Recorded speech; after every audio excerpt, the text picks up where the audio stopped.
لبيك الله Darul Hikma tours and travels ஹஜ் உம்ரா சர்வீஸின் சார்பாக 2024 ஆண்டு உம்ராவுக்கான அழைப்புதல் இது. இறை இல்லம் நோக்கி ஒரு ஈமானிய பயணம் இன்ஷா அல்லாஹ். ஒவ்வொரு மாதமும் நமது நிறுவனத்தின் சார்பாக சென்னை, திருவனந்தபுரம், கொச்சின் ஆகிய விமான நிலையத்தின் வழியாக உம்ரா பயணம் மேற்கொள்ளப்படுகிறது. வரலாறு உருவான இடத்தில் நின்று வரலாற்றை அறிந்து கொள்ளும் சிறந்த வழிகாட்டுதலுடனும் ஈமானை மெருகூட்டும் மார்க்க உபதேசங்களோடு மக்கா, மதீனா, தாயிஃப், பத்ர் உட்பட 50க்கும் மேற்பட்ட வரலாற்று தடயங்கள் அனைத்தையும் அழகிய முறையில் அறிந்து மிகச்சிறந்த முறையில் தங்களது உம்ராவை நிறைவேற்றுவதற்கு நமது நிறுவனத்தை பயன்படுத்திக் கொள்ளுமாறு அன்போடு அழைக்கிறோம். அல்லாஹ் நாடினால் நமது இறை இல்ல கனவுகள் நனவாகும்.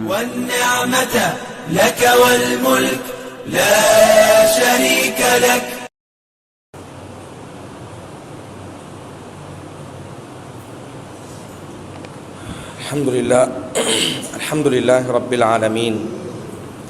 நஹ்மதுஹு வ நஸ்தஈனுஹு வ நஸ்தக்ஃபிருஹு வ நஊது பில்லாஹி மின் ஷுரூரி அன்ஃபுஸினா வ மின் ஸய்யிஆத்தி அமாலினா. மை யஹ்திஹில்லாஹு ஃபலா முضில்ல லஹு வ மை யுضلل ஃபலா ஹாதிய லஹு. வ அஷ்ஹது அன் லா இலாஹ இல்லல்லாஹு வஹ்தஹு லா ஷரீக லஹு வ அஷ்ஹது அன்ன முஹம்மதன் அப்துஹு வ ரசூலுஹு. அம்மா பஅத். ஃபகால அல்லாஹு தஆலா அல்ஹம்துலில்லாஹில்லதீ أنزل على عبده الكتاب ولم يجعل له عوجا. وقال نبينا صلى الله عليه وسلم من قرأ سورة الكهف في يوم الجمعة أضاء له من النور ما بين الجمعتين أو كما قال عليه الصلاة والسلام. اللهم صل على محمد وعلى آل محمد كما صليت على إبراهيم وعلى آل إبراهيم. اللهم بارك على محمد وعلى آل محمد كما باركت على إبراهيم وعلى آل إبراهيم في العالمين إنك حميد مجيد. பாசத்திற்குரிய சகோதர சகோதரிகளே, பெரியோர்களே, தாய்மார்களே, எனக்கும் உங்களுக்கும் ஆரம்பமாக அல்லாஹுவினுடைய அச்சத்தை கொண்டு நான் உபதேசம் செய்கிறேன். அல்லாஹ் ரப்புல் ஆலமீன் நம்மீது கடமையாக்கிய எல்லா கடமைகளையும் ஏற்று நடக்குமாறும், எதை விட்டெல்லாம் அல்லாஹ் நம்மை தவிர்ந்திருக்குமாறு உபதேசம் செய்தானோ எல்லா காரியங்களை விட்டும் தவிர்ந்திருக்குமாறும், இறை நம்பிக்கையாளர்களாக வாழ்ந்து இறை நம்பிக்கையாளர்களாக இவ்வுலகத்தை விட்டு விடைபெறக்கூடிய நல்ல சூழலை அல்லாஹ் நம் அனைவருக்கும் நசீபாக்க வேண்டும் என்று பிரார்த்தனை செய்தவனாக, பாசத்திற்குரிய சகோதர சகோதரிகளே, அல்லாஹ் ரப்புல் ஆலமீன் நம்மை உலகத்தில் படைத்து நாம் எவ்வாறு வாழ வேண்டும் என்று வழிகாட்டுவதற்காக திருமறை குர்ஆனை அல்லாஹ் இறக்கி இருக்கிறான்.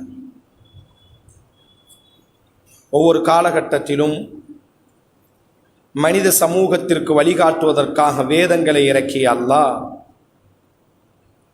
உலகம் உள்ளவரை மனித சமூகம் எல்லா தரப்பு மனிதர்களும் நேரான பாதையில் வாழுவதற்கான வழிகாட்டியாக திருமறை குர்ஆனை அல்லாஹு அஸ்ஸ வஜல் மனித சமூகமாகிய நமக்கு அருள் கொடையாக அல்லாஹ் இறக்கி இருக்கிறார்.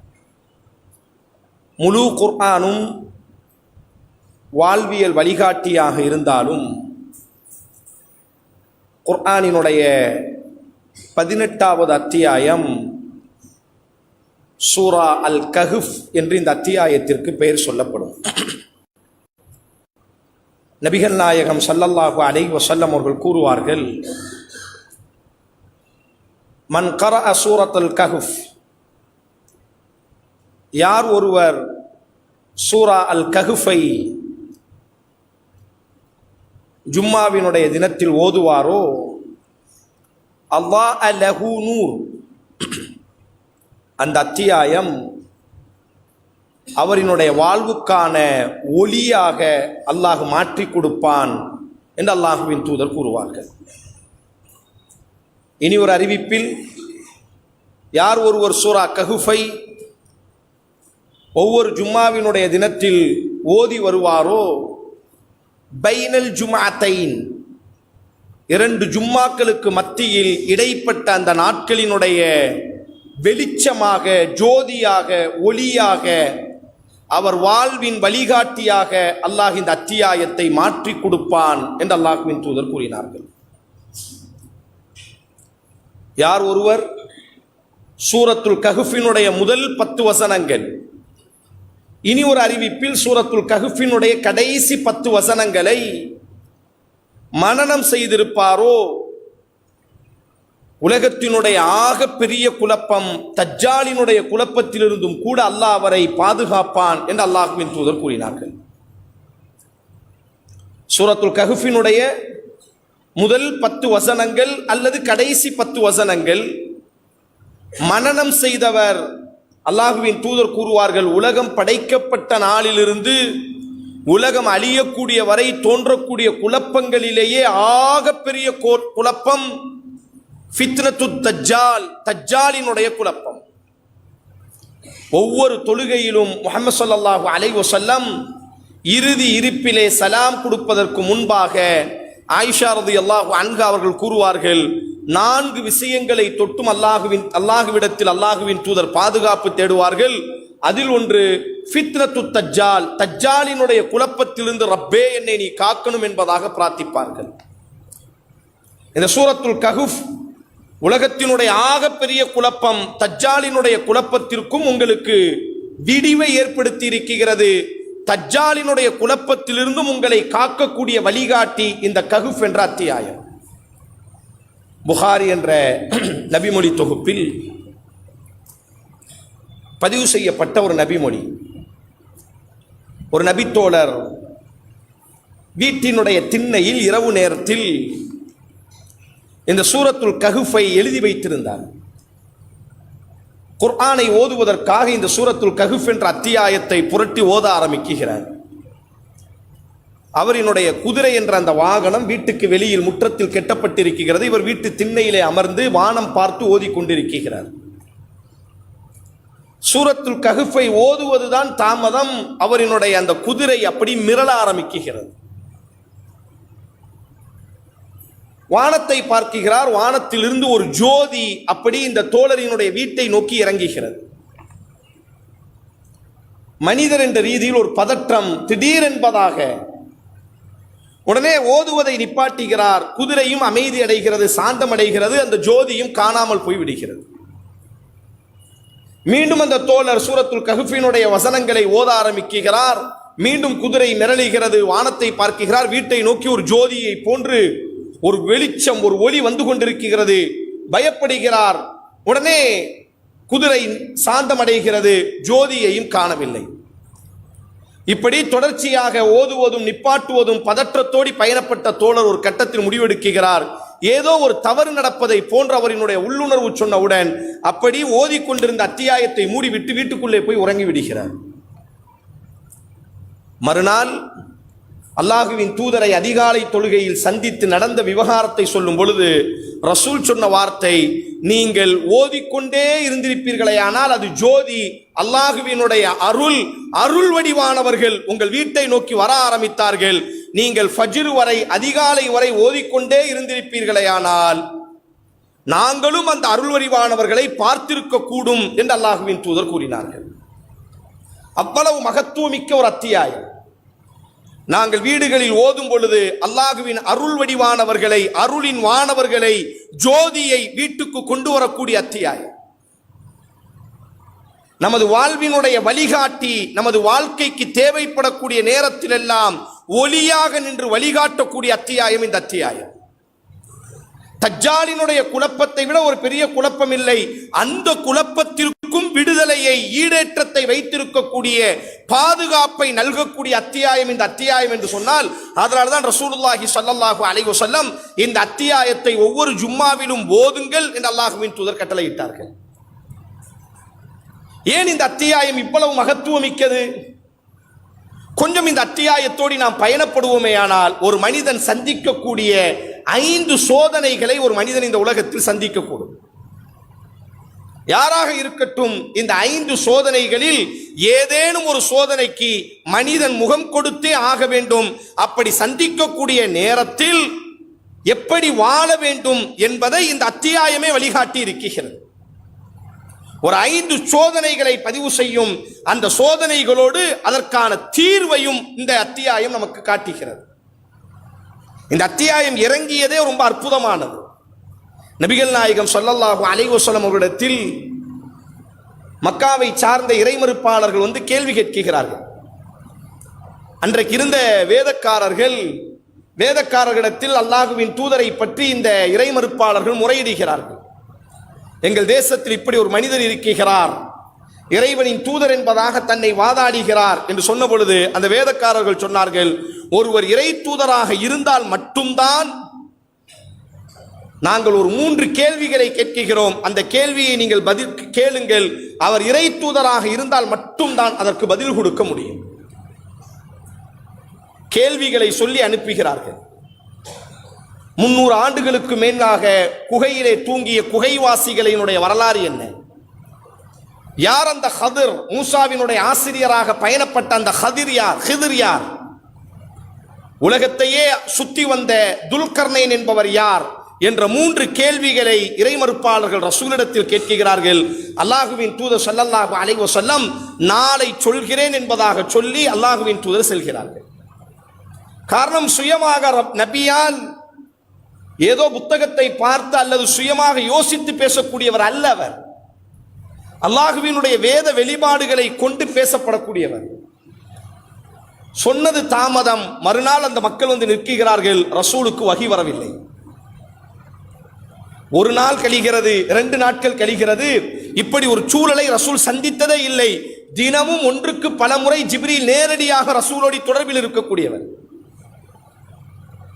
ஜிப்ரீல் அலைஹிஸ்ஸலாம் வருவது, வஹியை இறக்குவது, ரசூலோடு உரையாடுவது. திடீரென்பதாக ஒரு நாள் முழுவதும் ஜிப்ரீலை காணவில்லை, மறுநாளும் காணவில்லை.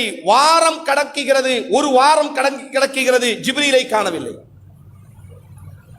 நேரடியாக அல்லாஹுவோடு வஹியின் தொடர்பிலே இருக்கக்கூடிய ரசூல் அந்த சூழலில் அமர்ந்து கொண்டு யோசிக்க வேண்டும். எவ்வளவு பதற்றம்! நாம் என்ன தவறு செய்தோம்? இத்தனை ஆண்டு காலத்தில் இப்படி ஒரு நிகழ்வு நடந்ததே இல்லை. ஜிப்ரீல் வருவதே தாமதம், வரவே இல்லை. வாரங்கள் 10 நாட்களை கடந்தது, 12 நாட்களை கடந்தது, மொத்தம் 15 நாட்கள். 15 நாட்களுக்கு பிறகு 16வது நாளில் அல்லாஹ் அஸ்ஸ வஜல் வஹியை இறக்கினான். அல்ஹம்துலில்லாஹி அல்லதி அன்ஸல அலா அப்திஹில் கிதாப் வலம் யஜ்அல் லஹு இவஜா. அந்த இறக்கிய வார்த்தையே அற்புதமானது. அல்ஹம்துலில்லாஹ், எல்லா புகழும் அல்லாஹ்வுக்கு தான். இந்த வார்த்தையின் ஊடாக அல்லாஹ் சொல்ல வந்த வார்த்தை என்னவென்று சொன்னால், நபியே முஹம்மதே ஸல்லல்லாஹு அலைஹி வஸல்லம், நீங்கள் எந்த தவறும் செய்யவில்லை, அல்லாஹ்வுக்கே எல்லா புகழும் என்றே அல்லாஹ் அந்த அத்தியாயத்தை ஆரம்பித்தார். நபியினுடைய தேட்டத்தின் விடிவு இந்த சூரத்துல் கஹ்ஃப். நபியினுடைய ஏக்கத்திற்கு விடிவாக அல்லாஹ் இந்த அத்தியாயத்தை இறக்கினார். நபியினுடைய கண்ணீரை துடைப்பதற்கு, நபியினுடைய முதுகுத்தண்டை நிமிர்த்தி வைப்பதற்கு அல்லாஹ் இறக்கிய அத்தியாயம் அல்ஹம்துலில்லாஹ், எல்லா புகழும் அல்லாஹ்வுக்கு தான்.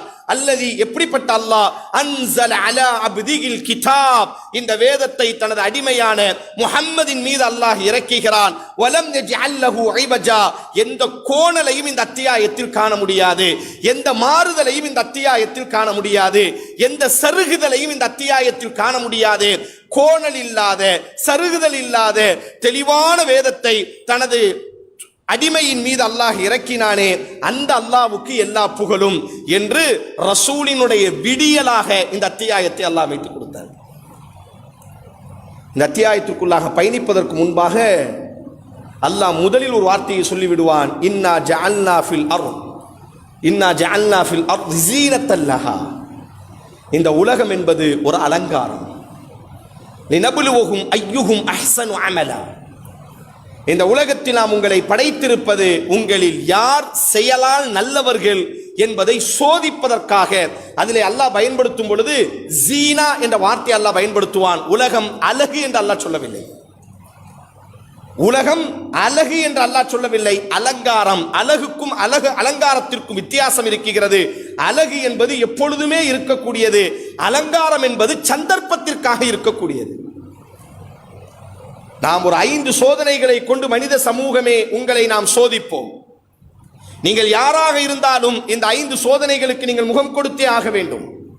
அந்த நேரத்தில் எல்லாம் நீங்கள் எப்படி நடக்க வேண்டும் தெரியுமா என்ற அல்லாஹ் பாடம் நடத்துவதற்கு முன்பாக முதலில் ஒரு துணுக்கு செய்தியை பதிவு செய்கிறான். இன்னா ஜஅல்னா மா அலல் அர்தி ஸீனத்தல் லஹா. இந்த உலகம் என்பது அழகு அல்ல, இது ஒரு அலங்காரம், ஒரு கவர்ச்சி. நேரம் செல்ல செல்ல உண்மை முகம் வெளியே தெரிய ஆரம்பிக்கும். நான் ஒரு அழகு சாதனத்தை கொண்டு என்னுடைய முகத்தை நான் அழகுபடுத்துகிறேன் என்று சொன்னால் சில மணித்தியாலங்களை நான் கடக்கும் பொழுது என்னுடைய முகத்தினுடைய உண்மை தன்மையை பிரதிபலித்துவிடும். இன்னா ஜஅல்னா மா அலல் அர்தி ஸீனத்தல் லஹா. இது அழகு அல்ல, இந்த உலகம் ஒரு அலங்காரம். ஏன் இந்த அலங்காரத்தோடு இந்த உலகத்தை நாம் படைத்தோமே ஆனால் லினப்லுவக்கும் அய்யுக்கும் அஹ்ஸனு அமலா. உங்களில் யார் செயலால் மிக நல்லவர்கள் என்பதை பரிசோதிப்பதற்காக இந்த உலகத்தை நாம் படைத்திருக்கிறோமே தவிர இந்த உலகத்தினுடைய அழகிலே மூழ்குவதற்காக உங்களை நாம் படைக்கவில்லை என்று அல்லாஹ் பதிவு செய்கிறார். ஒரு மனிதன் 5 சோதனைகளில் ஏதேனும் ஒன்றுக்கு முகம் கொடுத்தே ஆக வேண்டும். ஒரு சிலர்களுக்கு அல்லாஹ் 5ஐயும் சோதனையாக கொடுப்பான். அது என்ன சோதனை, அந்த சோதனையின் பொழுது நாம் எப்படி இருக்க வேண்டும், அந்த சோதனையிலிருந்து நாம் எப்படி வெளியேற வேண்டும், எப்படி நமக்கான விடிவு, எல்லாவற்றையும் இந்த அத்தியாயம் பேசியிருக்கும். அதுதான் மிக அற்புதம். வெறும் இந்த சோதனை வரும் என்று அல்லாஹ் பேசியிருக்க மாட்டான்.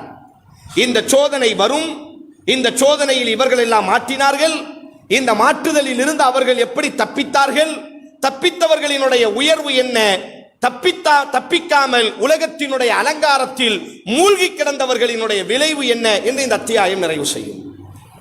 முதல் சோதனை யாராக இருந்தாலும் தான் சுமந்திருக்கக்கூடிய கொள்கைக்கான ஒரு சோதனை ஏற்படும். நாம் ஒரு கொள்கையின் மீது இருக்கும் பொழுது நம்முடைய கொள்கையினுடைய சோதனையை அல்லாஹ் ஏற்படுத்துவான். நம்மில் யார் கொள்கையில் உறுதியானவர்கள் உறுதியற்றவர்கள் என்பதை சோதிப்பதற்காக அல்லாஹ் ஒரு சோதனையை ஏற்படுத்துவான். உலகத்தினுடைய ஆசாபாசங்கள், உலகத்தினுடைய நெருக்கடிகள், உலகத்தினுடைய இழப்புகள், இதையெல்லாம் அல்லாஹ் ரப்புல் ஆலமீன் ஏற்படுத்தி கொஞ்சம் அல்லாஹ் ரப்புல் ஆலமீன் நம்முடைய கால்களை அசைத்து பார்ப்பான், நம்முடைய உறுதிப்பாட்டை அல்லாஹ் அசைத்து பார்ப்பான். அந்த நேரத்தில் நாம் எதை தேர்வு செய்கிறோம், நாம் சுமந்திருக்கக்கூடிய உண்மையான கொள்கைக்காக உறுதியோடு இருக்கிறோமா அல்லது உலகத்தினுடைய அலங்காரத்திற்காக உலகத்தினுடைய கவர்ச்சிக்காக நம்முடைய கொள்கையை நாம் இழந்து விடுகிறோமா என்பதை அல்லாஹ் சோதிப்பான். இறை தூதர்கள் அல்ல, நல்லடியார்கள், நம்மை போன்ற சாதாரண மனிதர்கள். ஈசா அலைஹிஸ்ஸலாத்திற்கு பின்னால் மிகப்பெரிய பணக்கார குடும்பத்தில் தோன்றிய வாலிபர்கள். அரசவையில் அவர்களினுடைய தகப்பன்கள் எல்லாம் அரசவையினுடைய ஆளுநர்கள், அமைச்சர்கள், கவர்னர்கள்.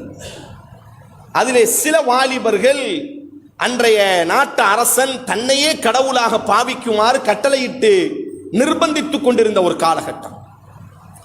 நானே கடவுள் என்ற முழக்கத்தை முழங்கிக் கொண்டு மனிதர்களை அடக்கி ஒடுக்கி ஒரு அராஜகத்தோடி தன்னுடைய கட்டமைப்பை உருவாக்கி இருந்த காலகட்டத்தில் இந்த வாலிபர்கள் எழுந்தார்கள்.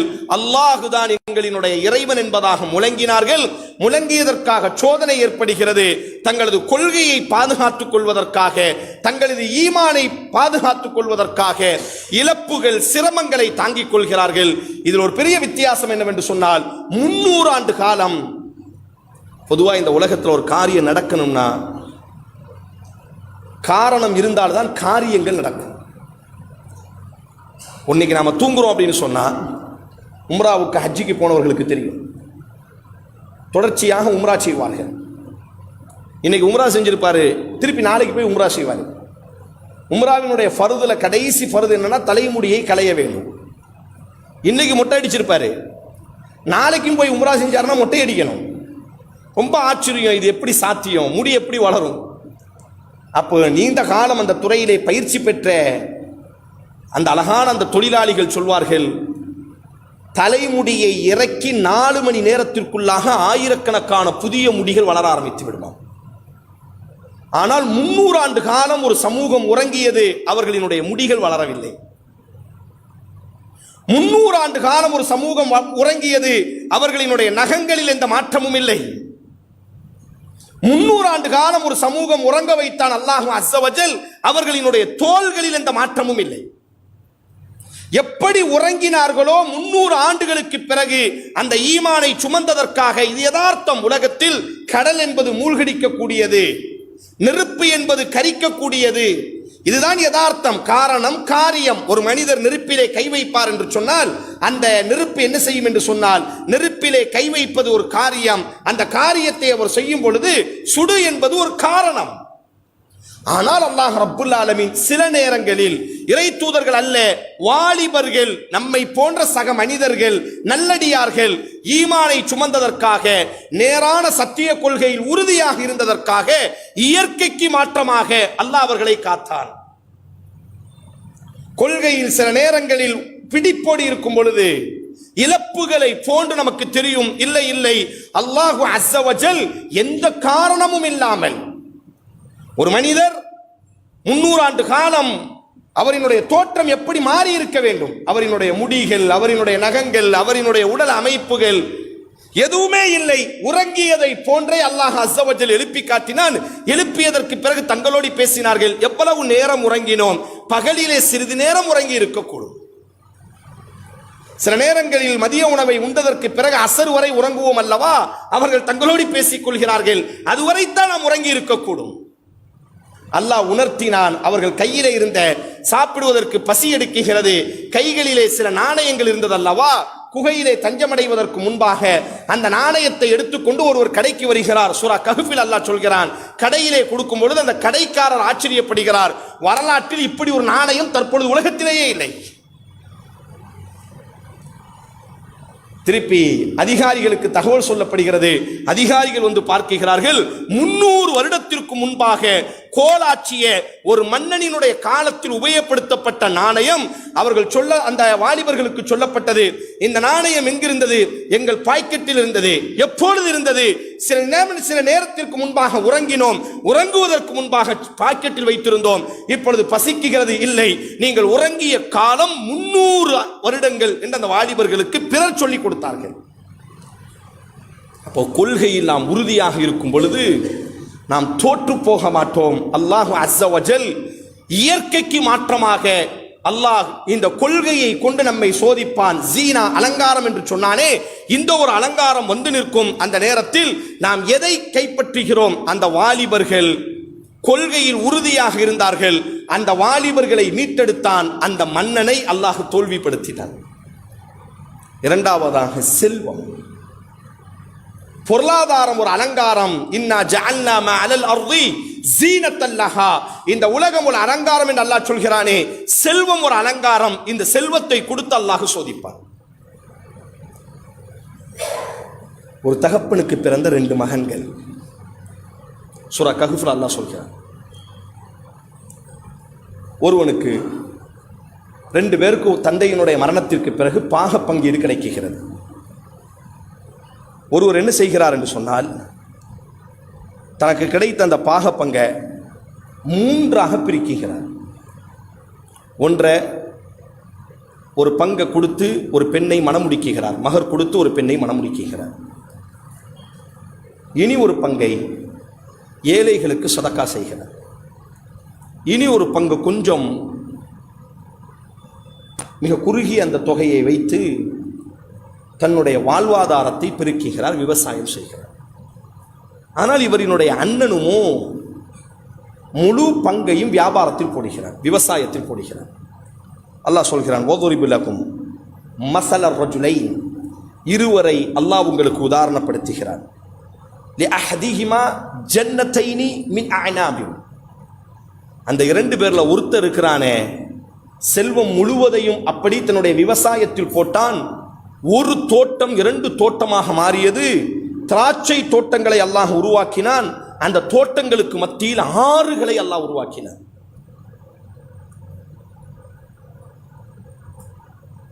மிகப்பெரிய செல்வந்தனாக மாறிவிட்டான். தன்னுடன் பிறந்தவன் 3இல் 1 மகர் கொடுத்து ஒரு பெண்ணை மணமுடித்தான். இனி 1 ஏழைக்கு கொடுத்து சதக்கா செய்து விட்டான். கொஞ்சம் பங்கை வைத்துக் கொண்டு தன்னுடைய வாழ்வாதாரத்தை ஓட்டுகிறான். ஆனால் இந்த மொத்த பங்கையும் செல்வத்தில் போட்டு செழித்தான் அல்லவா, கொடித்தான் அல்லவா, அல்லாஹ் அவனுடைய கரத்தை உயர்த்தி கொண்டே செல்கிறான். தன்னுடன் பிறந்தவனை பார்க்கும் பொழுதெல்லாம் கேலி அடிப்பது, பிழைக்க தெரியாதவன் ஒரு ஏமாளினி. உனக்கும் தகப்பனினுடைய பங்கு வந்ததே, என்னுடைய பங்கை பார்த்தாயா, எத்தனை மடங்கு நான் பெருக்கி இருக்கிறேன். இதுதான் பிழைப்பதற்கான காரணம்.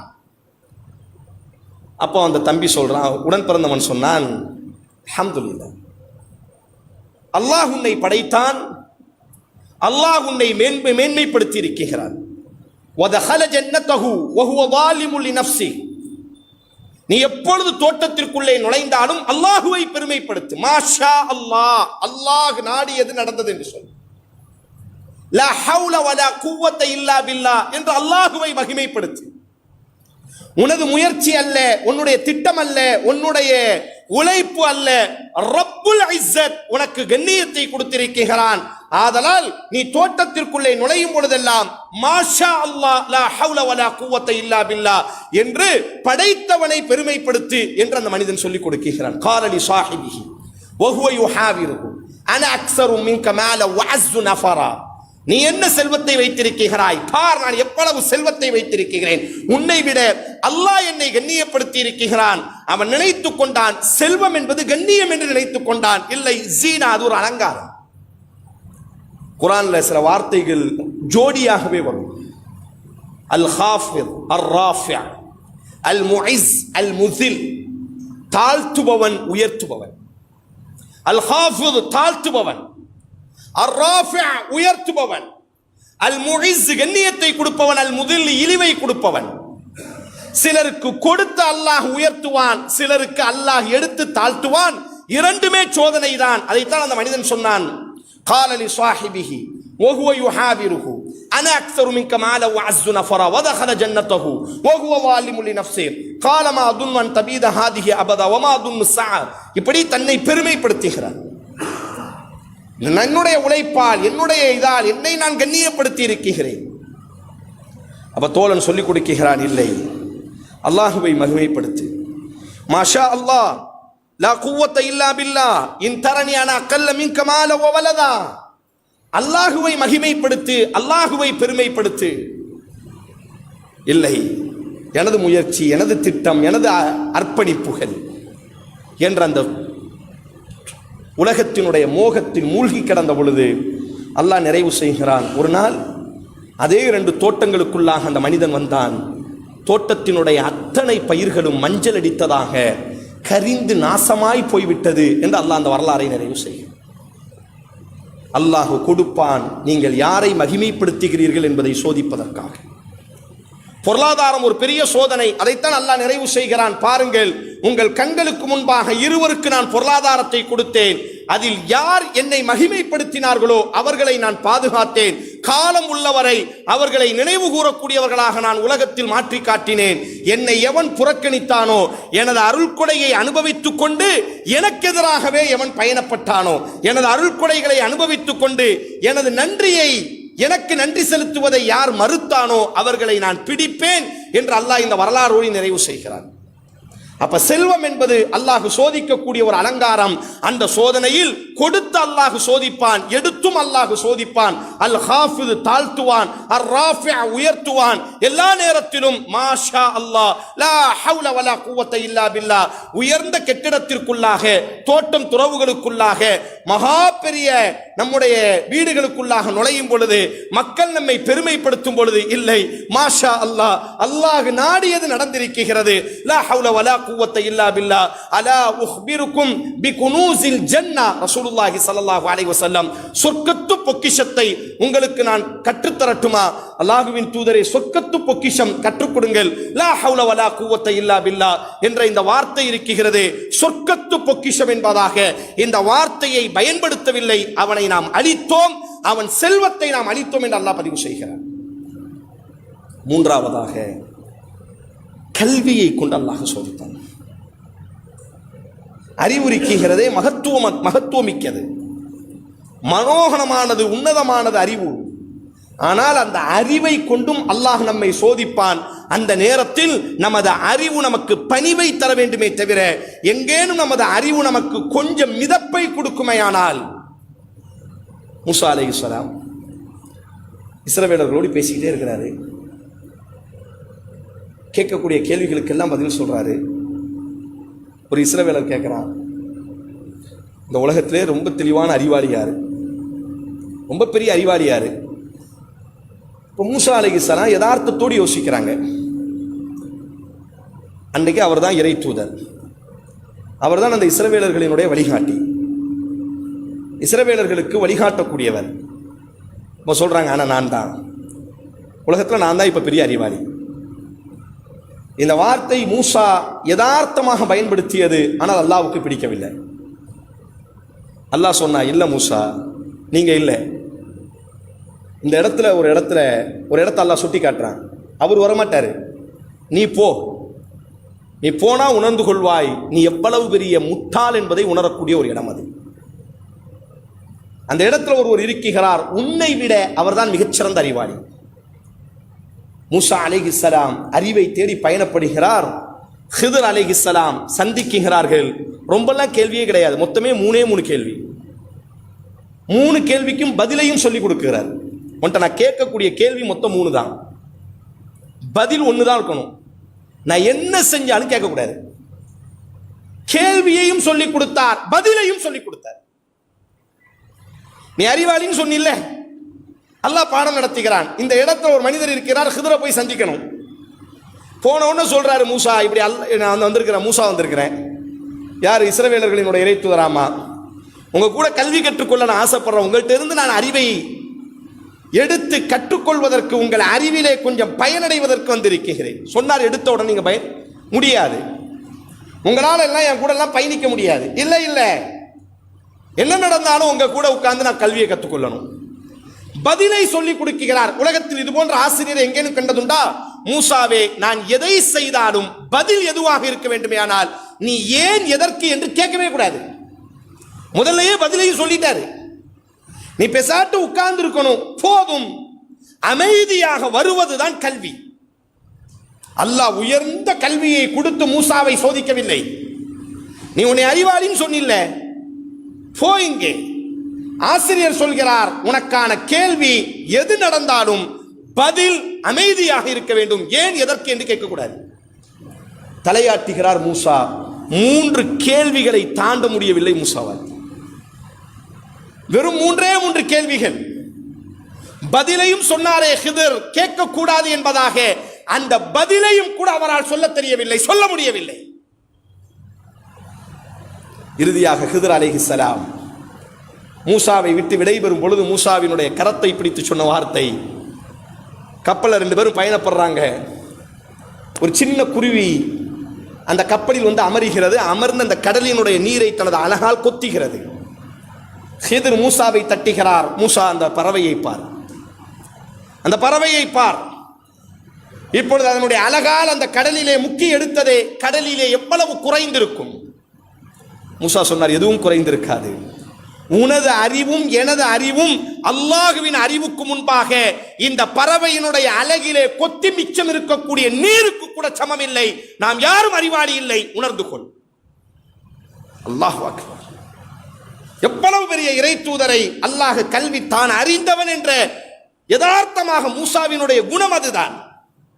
ஆனாலும் ஒரு இறை தூதர் இப்படி பேசக்கூடாது. ஒரு இறை தூதரினுடைய நாவிலிருந்து, மூசாவை போன்று உன்னதமானவர்களினுடைய நாவிலிருந்து இந்த வார்த்தையை கூட அல்லாஹ் எதிர்பார்க்கவில்லை என்று சொன்னால், அல்லாஹ் நமக்கு கல்வியை கொடுத்திருப்பது சமூகத்தை கண்ணியப்படுத்துவதற்கு தானே தவிர, நான் கல்வியாளன், நீங்கள் எல்லாம் முட்டாள்கள், எனக்கு கீழ் உள்ளவர்கள் என்பதற்காக பிரிவினையை ஏற்படுத்துவதற்கு அல்ல.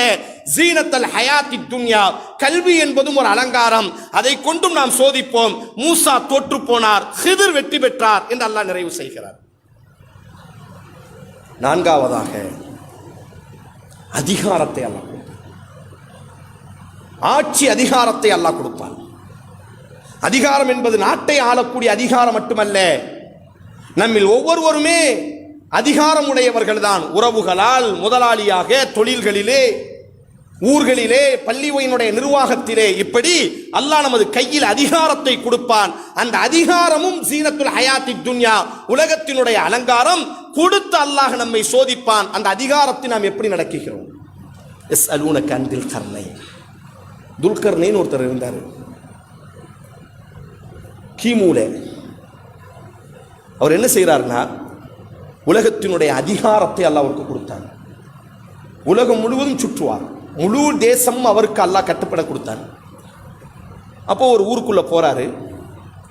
போனாங்கன்னா அங்க உள்ள மக்கள் இவர்கிட்ட கையை கட்டி முறையிடுறாங்க. நீங்க எங்களுடைய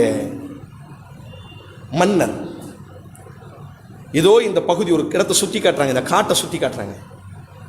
இந்த காட்டில் சில கொள்ளக்கார கூட்டம் இருக்கின்றது. இரவு நேரங்களில் எங்கள் கால்நடைகளை எல்லாம் திருடுகிறார்கள், நாங்கள் சேமிப்பதை எல்லாம் கொள்ளையடிக்கிறார்கள், கொடூரமானவர்களாக இருக்கிறார்கள். அவங்களுக்கு பேசுறதுக்கு கூட அவங்க பேசுறாங்க, துல்கர்னைனுக்கு புரியலை. ஏன்னா பல மொழிகளை எல்லோராலும் எல்லா மொழியையும் கற்றுக்கொள்ள முடியாதல்லவா, சைகையிலேயே பேசுறாங்க. அதற்கு முன்பாக துல்கர்னைனுக்கு முன்பாக எத்தனையோ மன்னர்கள் வந்தார்கள், எல்லோரிடத்திலும் சொன்னார்கள், ஆனா கேட்கல, யாருமே நின்று கேட்கல. ஆகப்பெரிய உலகத்தையே கெட்டி காத்தவர். ஒரு சின்ன கூட்டம் முறையிடுகிறார்கள் துல்கர்னைன். சொல்லும் பொழுது சொல்றாங்க, நீங்க சம்மதிச்சீங்கன்னா எங்கள்கிட்ட கொஞ்சம் சேமிப்பு இருக்கு, அதையும் கூட நாங்க தாரோம். அவர்களுக்கும் எங்களுக்கும் மத்தியில் ஒரு தடுப்பை ஏற்படுத்துங்கள். எங்கள் கால்நடைகளை திருடுகிறார்கள், கொள்ளையடிக்கிறார்கள், கொள்ளைக்கார கூட்டம் அது. அந்த கொள்ளைக்கார கூட்டத்துக்கு பெயர் யஜூஜ் மாஜூஜ் என்று சொல்லப்படுகிறது, குர்ஆன் சொல்லும். அந்த கூட்டத்திலிருந்து எங்களை நீங்க காக்கணும் அப்படின்னு சைகையிலேயே பேசுறாங்க. அவங்க பேசக்கூடிய மொழியில பேசி காட்டுறாங்க, பக்கத்துல இருந்து தெளிவுபடுத்துறாங்க, கொஞ்சம் வார்த்தையை சைகையில சொல்றாங்க. கடைசியா எல்லாரும் கையை கட்டி சொல்றாங்க, நீங்க எங்களுடைய ஆட்சியாளர், அதனால நீங்க இந்த காரியத்தை செய்யறதுக்கு நாங்க கொஞ்சம் காசு தான், நீங்க சும்மா செய்ய வேண்டாம். துல்கர்னைன் அல்லாஹ் அதிகாரத்தை கொடுத்து சோதிக்கிறார். அவர் சொன்ன வார்த்தை, அல்லாஹ் என்னை செழிப்பாக வைத்திருக்கிறார். உங்களது தேவையை நிறைவேற்றுவதற்குத்தான் அல்லாஹ் எங்களை அதிகாரத்தை தந்தானே தவிர உங்களிடத்திலிருந்து உறிஞ்சுவதற்கு அல்லாஹ் எனக்கு அதிகாரத்தை தரவில்லை. உங்கள் முதுகுத்தண்டிலே வரியை சுமத்தி உங்களை எழ முடியாமல் செய்வதற்கு அல்லாஹ் எனக்கு அதிகாரத்தை தரவில்லை. அல்லாஹ் அதிகாரத்தை தந்திருப்பது உங்களை போன்ற பாவப்பட்டவர்களை அரவணைப்பதற்கு, உங்கள் தேவையை நிறைவேற்றுவதற்கு அல்லாஹ் அதிகாரத்தை தந்தான். எந்த காசும் வேண்டாம், அதை விட சிறப்பாய் அல்லாஹ் எனக்கு தந்திருக்கிறான். முடிந்தால் உடலால் உழைப்பு செய்யுங்கள், நானும் சேரேன். ஏன்னா அவர் பெரிய ரோம்ல இருக்கிறார், ரோம்ல இருந்து ராணுவ வீரர்களை எல்லாம் இறக்கி செய்ய முடியாது. நீங்களும் நானும் உடலால் உழைப்பு செய்வோம், முழு காசும் என்னுடையது. அந்த ரெண்டு கூட்டத்துக்கு மத்தியில அந்த காட்டுல ஒரு பெரிய சுவரை கட்டி எழுப்புகிறார். உலகம் கண்டிராத சுவர் அது. இதுவரை அவ்வளவு மகா பிரம்மாண்டமான சுவரை உலகம் இதுவரை சந்தித்ததில்லை. மாபெரும் ஒரு சுவர், இரும்புகளை கொண்டும் அப்படி நெருப்பை ஊத வைத்து வெள்ளிகளையும் உருக்குக வைத்து அப்படி என்ன செய்கிறார், எல்லோரினுடைய முயற்சியினால் துல்கர்னைன் அலைஹிஸ்ஸலாம் என்ன செய்கிறார்களே, ஆனால் தனக்கு கீழ் உள்ளவர்களினுடைய தேவையை நிறைவேற்றுகிறார். எல்லாம் முடிஞ்சோன்னா அந்த மக்கள் கண்ணீரோடி துல்கர்னைனுக்கு நன்றி செலுத்துகிறார்கள். எத்தனையோ மன்னர்கள் எங்களை ஆண்டும் யாரும் எங்களை கண்டுகொள்ளாத பொழுது, இதற்கு முன்பு உங்களை நாங்கள் பார்த்ததில்லை, எங்கள் கோரிக்கையை வைத்தவுடன் எங்கள் கோரிக்கையை நிறைவேற்றினீர்களே என்று கண்ணீரோடி அவர்கள் நன்றி செலுத்தும் பொழுது, துல்கர்னைனை புகழும் பொழுது குர்ஆன் சொல்லும், துல்கர்னைன் ஒரு அற்புதமான ஒரு வார்த்தையை சொல்வார், ஹாதா ரஹ்மத்தும் மிர் ரப்பி, இது என்னுடைய புகழ் அல்ல, இது என்னுடைய ரப்பினுடைய கருணை. அல்லாஹுவை துதியுங்கள், அல்லாஹுவை மகிமைப்படுத்துங்கள். அல்லாஹ் ஹாதா ரஹ்மத்தும் மிர் ரப்பி, இந்த ஆற்றலை எனக்கு கருணையாளன் கொடுத்தான். அந்த கருணையாளனினுடைய கருணை தான் இவை தானே தவிர என்னுடைய முயற்சி அல்ல, என்னுடைய திட்டம் அல்ல, என்னுடைய உழைப்பல்ல. ஹாதா ரஹ்மத்து மின் ரப்பி, சுலைமான் சொன்னார் அல்லவா, ஹாதா மின் ஃபத்லி ரப்பி, இது என்னுடைய ரப்பினுடைய அருள் கொடை. அதே வார்த்தை மாறாமல் சொன்னார், ஹாதா ரஹ்மத்து மின் ரப்பி, இந்த சுவர் அல்லாஹ் என்னை கொண்டு வந்தது, அல்லாஹுவின் கருணை, உங்களுக்கு உதவுவது அல்லாஹ் என் மீது செய்திருக்கக்கூடிய பாக்கியம். நமக்கு கீழே வேலையாளாக இருப்பார்கள், கடைகளில் நாம் முதலாளியாக அமர்ந்திருப்போம். கருணை காட்ட வேண்டும். நம்முடைய அதிகாரத்தை வைத்து அவர்களினுடைய கண்ணீரை வடிப்பதற்கல்ல, நமது அதிகாரம் அவர்களினுடைய கண்ணீரை துடைக்க வேண்டும்.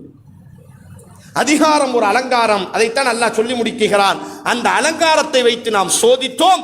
அந்த சோதனையில் துல்கர்னைன் வெற்றி பெற்றார். ஹாதா ரஹ்மத்தும் மிர் ரப்பி, இது எனது ரப்பினுடைய கருணை என்பதாக தனது அதிகாரத்தை வைத்து தனக்கு கீழ் உள்ளவர்களுக்கு நலவு செய்தாரே. இப்படி யார் செய்வீர்களோ அந்த அதிகாரம் உங்களுக்கும் நலவாக இருக்கும், பிறருக்கும் நலவாக இருக்கும். இல்லை, அந்த அதிகாரத்தை நீங்கள் துஷ்பிரயோகம் செய்வீர்களே ஆனால், இதுதான் சந்தர்ப்பம். நம்மளை எவன் கேள்வி கேட்க முடியும்? என்னை கேட்டுட்டு இல்லை, வெளியே போன. நீ யார் என்னை எல்லாம் கேள்வி கேட்பதற்கு? உனக்கு என்ன உரிமை இருக்கிறது? என் முன்னாடியே கையை நீட்டிட்டு இல்லை, போனா போகட்டும் உன்னை வேலைக்கு வச்சோம்னா ஏன் குற்றத்தையே நீ ஆய்வு செய்கிறாயா? இல்லை, ஹாதா ரஹ்மத்தும் மிர் ரப்பி, துல்கர்னைனாக நாங்கள் இருக்க வேண்டும். அக்குலு ஹதா வஸ்தக்ஃபிர் வலில் முஸ்லிம் வஸ்தக்ஃபிர் இன்னஹுல் கஃபூர் ரஹீம்.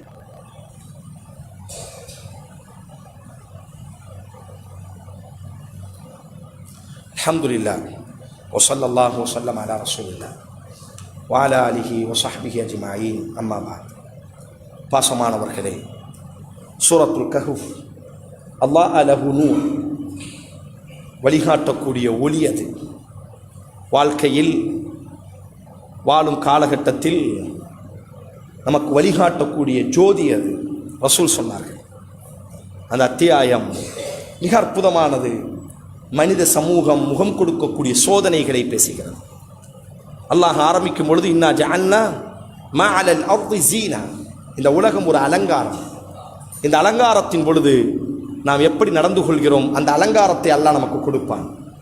ஒரு 5 விதமான அலங்காரங்களை மார்க்கம் பதிவு செய்கிறது. ஒன்று, சத்தியத்திற்கும் அசத்தியத்திற்குமான ஒரு போராட்டத்திற்கு நாம் முகம் கொடுக்க வேண்டும். இரண்டாவதாக, செல்வங்களை அல்லாஹ் கொடுப்பான் அலங்காரமாக, அந்த செல்வம் கொடுத்து அல்லாஹ் சோதிப்பான். மூன்றாவதாக, கல்வியை அல்லாஹ் சிலருக்கு அறிவை கொடுத்து அல்லாஹ் சோதிப்பான், நமது அறிவு எதை உணர்த்த வேண்டும். நான்காவதாக, அதிகாரத்தை அல்லாஹ் ரப்புல் ஆலமீன் கொடுப்பான். அந்த அதிகாரம் சமூகத்திற்கும் மனிதர்களுக்கும் நமக்கு கீழுள்ளவர்களினுடைய கண்ணீரை துடைப்பதற்கு அதிகாரம் பயனடைய வேண்டுமே தவிர நமது அதிகாரமே பிறரை கண்கலங்குவதற்காக மாற்றிவிடக்கூடாது.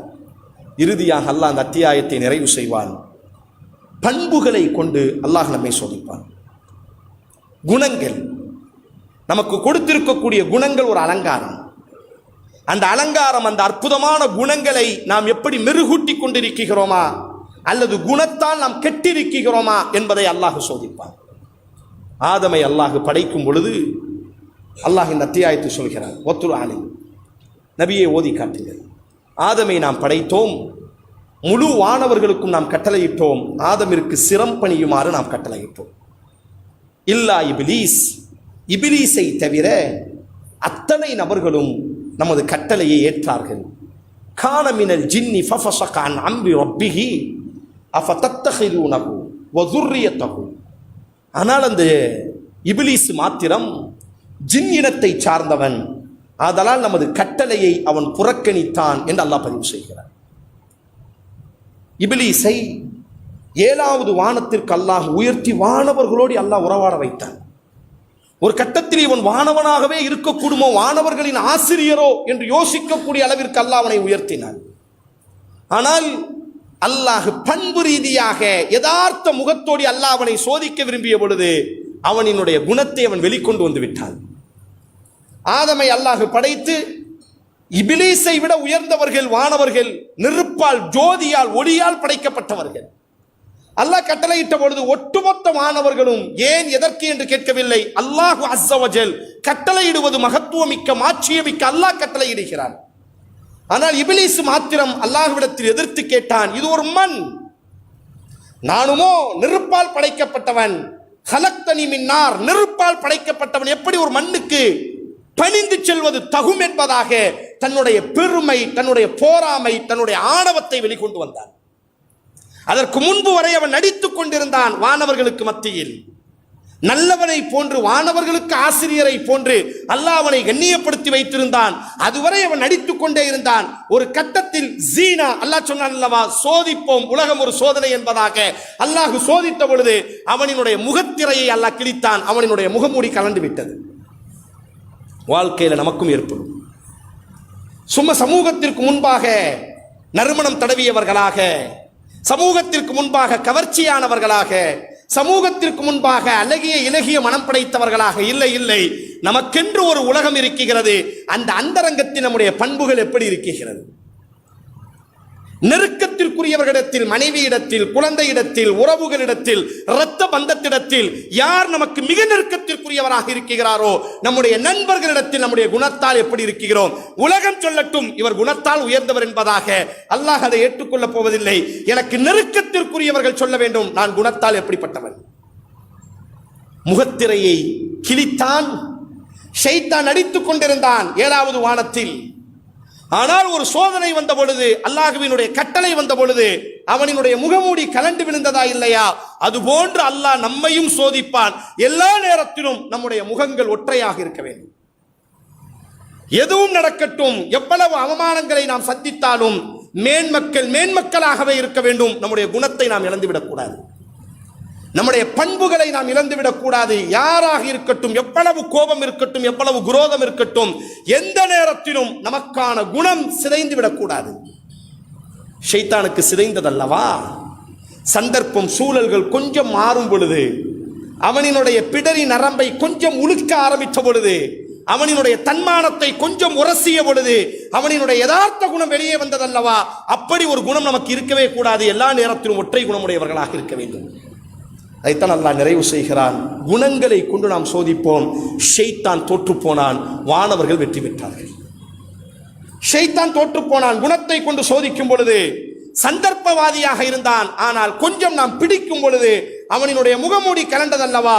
ஆம். ஆனால் வானவர்கள் எல்லா நேரத்திலும் ஒற்றை முகமுடையவர்களாக இருந்தார்கள். நீங்கள் வானவர்களின் குணமுடையவர்களாக இருப்பீர்களா அல்லது ஷைத்தானின் முகமூடியாக கலடப் போகிறீர்களா என்பதனுடைய சோதனை குணத்தை கொண்டு அல்லாஹ் சோதிப்பான் என்று அல்லாஹ் நிறைவு செய்கிறான். நண்பு உறவுகளே, சூரத்துல் கஹ்ஃப் மிக அற்புதமானது. ஒரு முறை ஜும்மாவில் நாம் ஓதினால் அந்த வாரம் முழுவதும் நமக்கு ஒளியாக இருக்கும். வெறும் மந்திரத்தினால் அல்ல, வாழ்க்கையில் ஏற்படக்கூடிய எந்த பிரச்சனையாக இருக்கட்டும், தனிமையில் அமர்ந்து சூரா கஹ்ஃபை திறக்குங்கள். அருளின் வானவர்கள் உங்கள் வீட்டை நோக்கி வருவார்கள். அந்த அத்தியாயத்திற்குள்ளாகவே அல்லாஹ் விடுதலையை வைத்திருப்பான், ஒரு விடியலை வைத்திருப்பான். எப்படி வெளியேற வேண்டும், சோதனையிலிருந்து எப்படி மீள வேண்டும் என்பதற்கான வழிகாட்டுதலையும் அல்லாஹ் வைத்திருக்கிறான். அதனால தான் ரசூல் சொன்னார்கள், யார் ஒருவர் சூரத்துல் கஹ்ஃபை ஜும்மாவினுடைய தினத்தில் ஓதுவாரோ, ஜும்மாவினுடைய தினம் என்று சொன்னால் வியாழக்கிழமையினுடைய இரவிலிருந்து வெள்ளிக்கிழமையினுடைய சூரியன் மறையக்கூடிய வரை இந்த இடைப்பட்ட நேரத்தில் எப்பொழுது வேண்டுமையானாலும் இந்த அத்தியாயத்தை நாம் ஓதலாம். ஒவ்வொரு நாளும் ஒவ்வொரு வாரமும் அரபியில் ஓத வேண்டும். ஓதியதற்கு பிறகு ஒரு 10 வசனத்திற்கேனும் தமிழ் மொழிபெயர்ப்புகளை கொஞ்சம் கொஞ்சமாக படியுங்கள். இந்த அத்தியாயம் நம்மோடி பேசும். நமது வாழ்வுக்கான ஜோதி பிற அத்தியாயத்தை போன்றல்ல, நம் வாழ்க்கையில் ஏற்படக்கூடிய சோதனைகளையும் பேசும், அந்த சோதனைகளுக்கான தீர்வையும் பேசும். அல்லாஹ் ரப்புல் ஆலமீன் இந்த கஹ்ஃப் அத்தியாயம் யாரை புகழ்ந்ததோ அந்த புகழுக்குரியவர்களாக அல்லாஹ் உங்களை நம்மையும் தேர்வு செய்யட்டும். யாரை இந்த அத்தியாயம் இகழ்ந்ததோ, யார் இந்த அத்தியாயத்தின் ஊடாக சபிக்கப்பட்டார்களோ அதிலிருந்து அல்லாஹ் உங்களை நம்மையும் பாதுகாக்கட்டும். அல்லாஹும்ம ஸல்லி அலா முஹம்மத் وعلى آل محمد كما صليت على إبراهيم وعلى آل إبراهيم إنك حميد مجيد. اللهم بارك على محمد وعلى آل محمد كما باركت على إبراهيم وعلى آل إبراهيم إنك حميد مجيد. ربنا آتنا في الدنيا حسنة وفي الآخرة حسنة وقنا عذاب النار. إن الله يأمر بالعدل والإحسان وإيتاء ذي القربى وينهى عن الفحشاء والمنكر والبغي يعظكم لعلكم تذكرون. اذكروا الله العظيم يذكركم واشكروه على نعمه يزدكم ولذكر الله أكبر والله يعلم ما تصنعون.